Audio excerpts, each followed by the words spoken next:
Hello, welcome to another GK beginning band video. Today we're going to be working on page 10, numbers 30 through 33. We should be able to play the following notes on our trombone, starting with the B flat,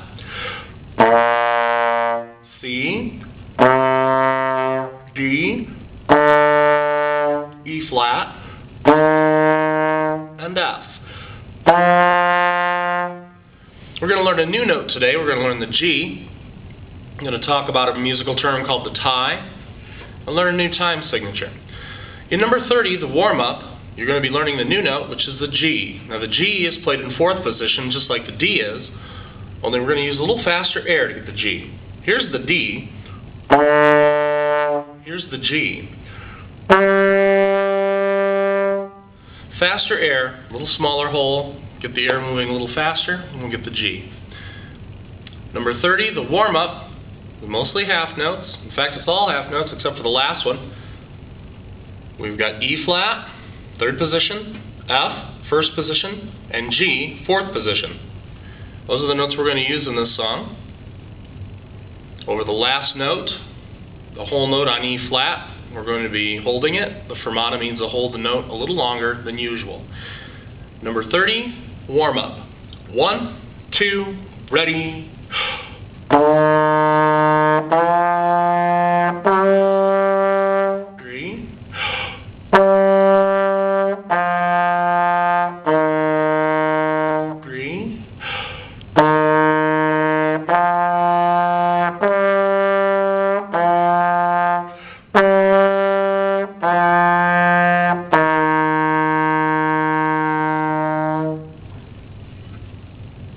And number 31, tied and true, we're going to be using two notes, the D and the G.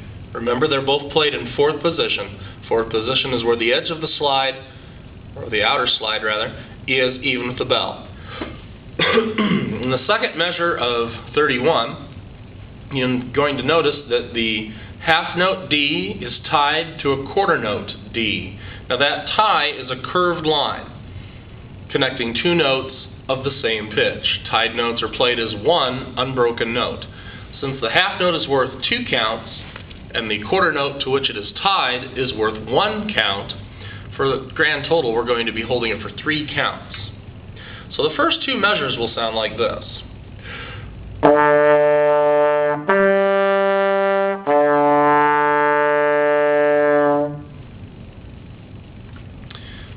You'll notice that there's a repeat at the end of the line. That means we're going to go back to the beginning and we're going to play all the way through. I will take it with the repeat, tied and true, alternating between D and G. 1, 2, ready.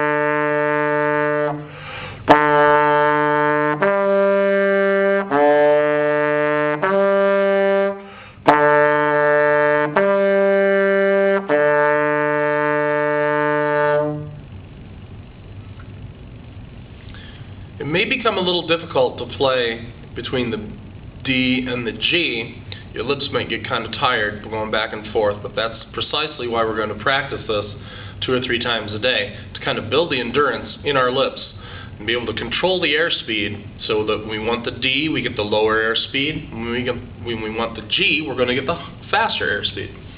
Number 32, Jolly Old St. Nicholas. There's an A line and a B line. You'll notice that the first 3 measures are kind of like most of the other duets we've played. We have different melodic notes, but the rhythms are the same. But in measures 3, 4, and 5, you'll notice that we have, or rather 4, 5, and 6, that we have different rhythms. While one instrument is playing a whole note, the other will be playing quarter notes, and you'll notice that in the B line there are a few rests in place of notes that the A line plays. I'll play line A first, and then I'll play line B. You can work on those notes, work on each line with me, and when you're ready to play a duet, just simply flip it around, and when I play line A, you play line B. There's a fermata at the end on the E flat. Line A, 32. Jolly Old St. Nicholas. 1, 2, ready.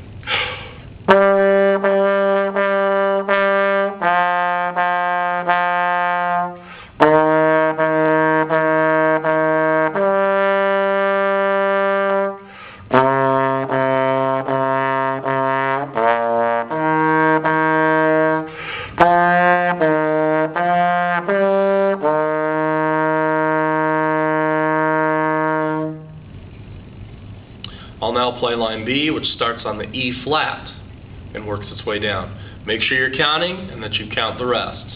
Otherwise, it'll be hard to be in sync with the A line. Line B. 1, 2, ready.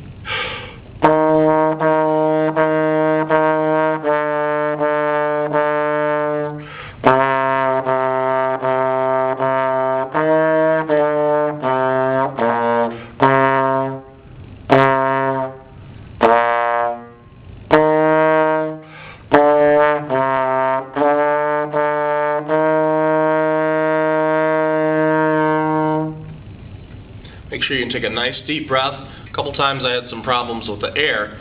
You want to make sure I breathe and take a nice low breath of air, filling up from down the waist up.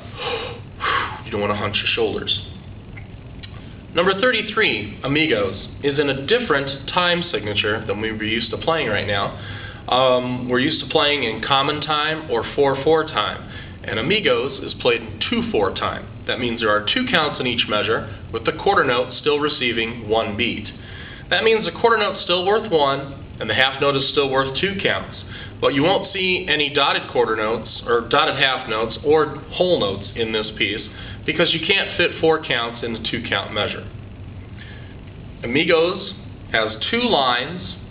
You'll notice at the end of the first line, the book tells you to keep on playing. That's because there's not a double bar line, and that does not signify the end of a piece of music.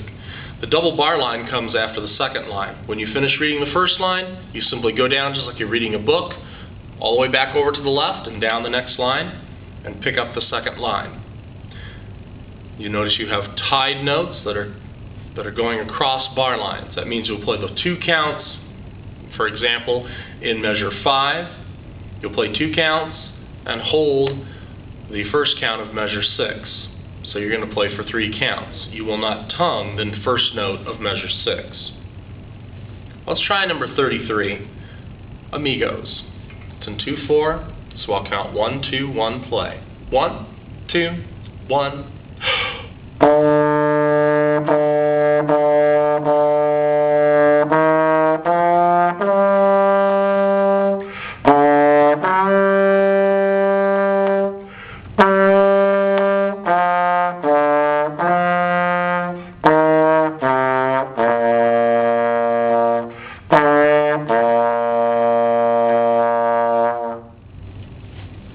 That's your assignment for this week. Page 10, numbers 30, 31, 32, and 33. Make sure you try to buzz each of the pieces on your mouthpiece to get that good, strong buzzing sound we need for the trombone. And have fun practicing your slide positions and your assignment this week.